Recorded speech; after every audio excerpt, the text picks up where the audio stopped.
Tea கடையில் கிடைக்கிற மாதிரி நல்ல கிறிஸ்பியாக சாஃப்டாக மிளகாய் பஜ்ஜி எப்படி செய்கிறதுன்னு தான் இந்த வீடியோவில் பார்க்க போகிறோம். ஈவினிங் டைமில் சாப்பிட்றதுக்கு ரொம்ப டேஸ்ட்டாகவும் அருமையாகவும் இருக்கும். ஸ்கூல் காலேஜ் போயிட்டு வர்றவங்களுக்கும் வேலைக்கு போயிட்டு வர்றவங்களுக்கும் ஈவினிங்கில் இந்த மாதிரி செஞ்சு கொடுத்தா நல்லா சாப்பிடுவாங்க. இதுக்கு கடையில் கிடைக்கிற ரெடிமேடு பஜ்ஜி மாவு வாங்காமல் வீட்லேயே மாவு எப்படி ப்ரிப்பேர் பண்ணி செய்யலாம்னு தான் இன்றைக்கி பார்க்க போகிறோம். எண்ணெயே பிடிக்காமல் ரொம்ப சூப்பராக மிளகாய் பஜ்ஜி எப்படி செய்யறதுன்னு பார்க்கலாம். வாங்க வீடியோக்குள்ளே போகலாம். Welcome to food Indian. Bajji மிளகாய் தேவையான அளவு எடுத்து நல்லா வாஷ் பண்ணி எடுத்துக்கணும். இந்த மிளகாயை ஹாஃபாக வெட்டிக்கணும்.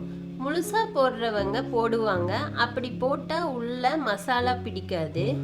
எல்லா மிளகாயையும் இந்த மாதிரி கட் பண்ணிக்கணும். சின்ன பஜ்ஜியாக வேணும்னா நாலாக கூட கட் பண்ணி எடுத்துக்கலாம். ஃபஸ்ட்டு இந்த பஜ்ஜிக்கு தேவையான மாவை ப்ரிப்பேர் பண்ணிக்கலாம். ஒரு மிக்சிங் பவுலில் கடலை மாவு 1 டம்ளர், அதாவது 250 கிராம் அளவு எடுத்துக்கோங்க. அதில் அரிசி மாவு 2 டேபிள் ஸ்பூன் ஆட் பண்ணிக்கோங்க.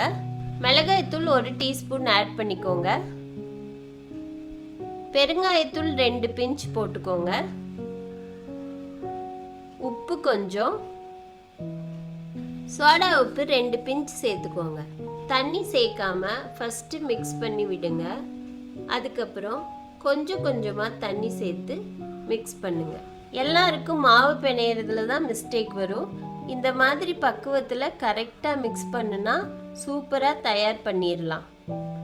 இந்த மாவை இப்படி பண்ணும்போது இந்த பதத்தில் விழுகணும். அப்போதான் கரெக்டான பதத்தில் இருக்குன்னு தெரிஞ்சுக்கலாம். இப்போ பஜ்ஜி போடுறதுக்கு மாவு ரெடி ஆயிடுச்சு.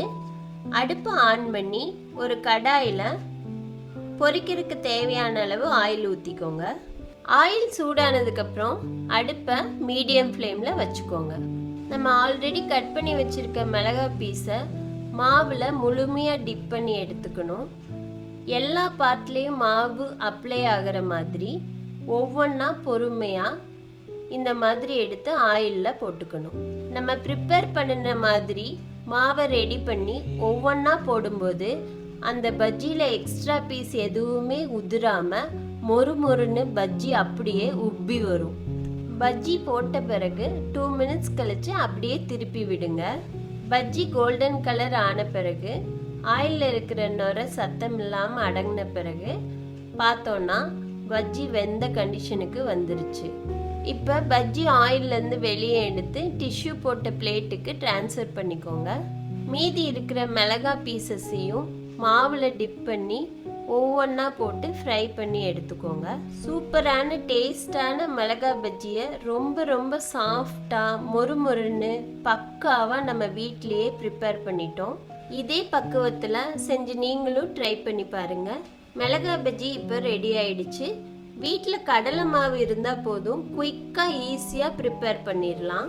குளிர் மழை காலத்துல எல்லாம் நம்மளுக்கு சூடாக ஏதாவது சாப்பிட்டா நல்லா இருக்குன்னு தோணும்போது 5 மினிட்ஸில் குயிக்காக மிளகாய் பஜ்ஜியை செஞ்சிடலாம். பேரு தான் மிளகாய் பஜ்ஜி, ஆனால் அந்த பஜ்ஜி மிளகாயில் காரமே இருக்காது. அதனால குழந்தைகளுக்கும் தாராளமாக நம்ம செஞ்சு கொடுக்கலாம். மிளகாய் பஜ்ஜியை அப்படியேவும் சாப்பிட்லாம். இல்லை சட்னி வேணும்னா தேங்காய் சட்னி, கார சட்னி வச்சு தொட்டு சாப்பிட்லாம். டேஸ்ட் இன்னும் சூப்பராக இருக்கும். எனக்கு அப்படியே சாப்பிட்றது தான் பிடிக்கும். அதனால சட்னி எதுவும் சேர்த்துக்காம மிளகாயோட ஃப்ளேவரை ஃபீல் பண்ணி சாப்பிடுவேன். நீங்களும் வேணாலும் அப்படி ட்ரை பண்ணி பாருங்கள். இந்த கிளைமேட்டுக்கு சுட சுட பஜ்ஜியும் டீயும் சேர்த்து சாப்பிட்டா சூப்பராக இருக்கும். அவ்வளவுதான், மிளகாய் பஜ்ஜி ரெடி. எங்கள் சேனல் உங்களுக்கு பிடிச்சிருந்தா ப்ளீஸ் சப்ஸ்கிரைப் பண்ணி சப்போர்ட் பண்ணுங்கள்.